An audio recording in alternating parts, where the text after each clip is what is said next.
When President Obama gives his major Middle East speech on Thursday, he's expected to announce American cash support for the revolutionary Arab states.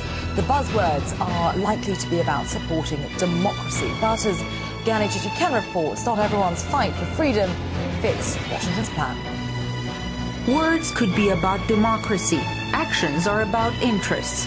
As the wildfire of public rage spread throughout the Middle East and North Africa at the beginning of this year, analysts say America's foreign policy in the region has seen a major crisis. This has been the way policy has been formulated for 50 plus years out of this country, is that we try to look for somebody we'd like to see in power and back them. The inconsistency between what America says and what America does seemed obvious when it came to Egypt. Despite Hosni Mubarak's authoritarian and undemocratic rule, Washington had been supporting him for decades. For many of those years, President Mubarak has been a leader and a counselor and a friend to the United States.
When millions of Egyptians took to the streets, the U.S. swiftly shifted its policy.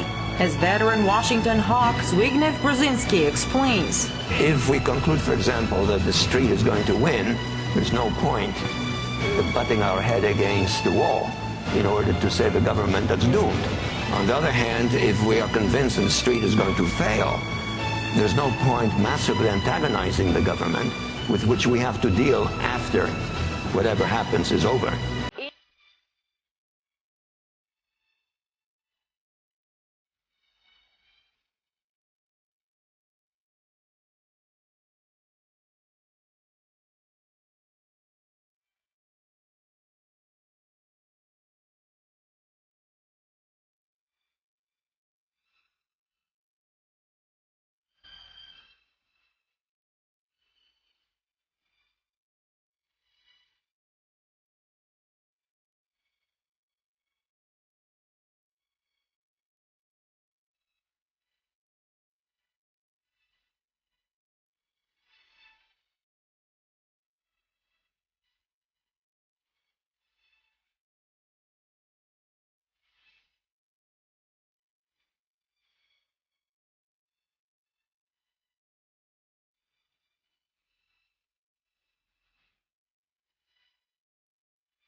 And this is a miscalculation, an American miscalculation or wrong policy. The Americans have sent a very dangerous message to their allies, to the pragmatic axis in the Middle East. And the message is, forget about it. You cannot count on us anymore. It was quite clear in the cold shoulder, at least cold shoulder, that they presented to Mubarak. But it's not only there. Only now they start to understand that something was wrong in their policy. The outcome is that the United States is much, much weaker today than the United States was 2 months ago. Not stronger, weaker. Egypt was a crucial ally of the United States.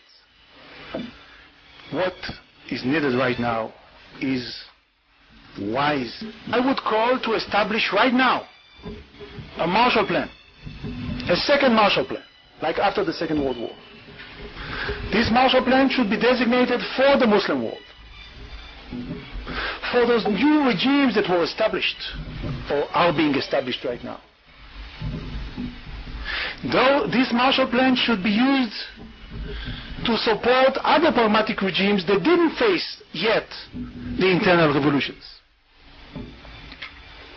The money should not necessarily be just American or Western money. It should come also from Muslim sources to improve the welfare of the nation, but also to induce the values of democracy.